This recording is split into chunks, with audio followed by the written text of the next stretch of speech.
else in mind. I want to talk about this, and it might not be what you want to talk about. But carry on, because you're getting the best.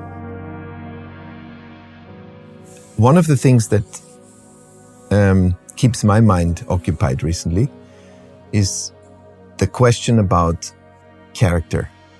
And how do you create a relationship between people and our products? And over decades, legislation and then generations of car designers have created a toolkit that makes vehicles look like or feel like creatures.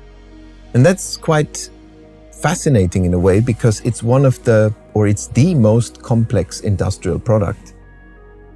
It's nearly a little bit unfair to the craftsmanship part of the job, because that is the basis.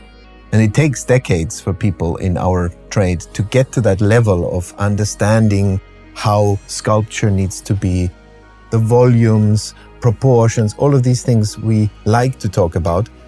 They are the foundation. And I think then it gets interesting, because the skill, as I said, is the base level. And when it comes to the character, then suddenly values like perceived intelligence, that's a very interesting one. Because, okay, beauty is very subjective. The easy one is being aggressive or displaying aggression in design, because we know how a face looks when you're angry. That is easy to inject into a product. But intelligence, try that. But there is a way, I think, and it is noticeable. I think that intelligence is not, because it is not an emotion, it's not something that can be done in one sculptural statement. You have to combine it with added value of the product. So for example, communicating technology, having layers of discovering things. This leads to a perception of intelligence. It's not just a superficial shape that can do that. It's the combination.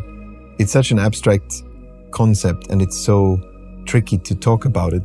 Projecting that on products and then discussing it there is even harder, I think.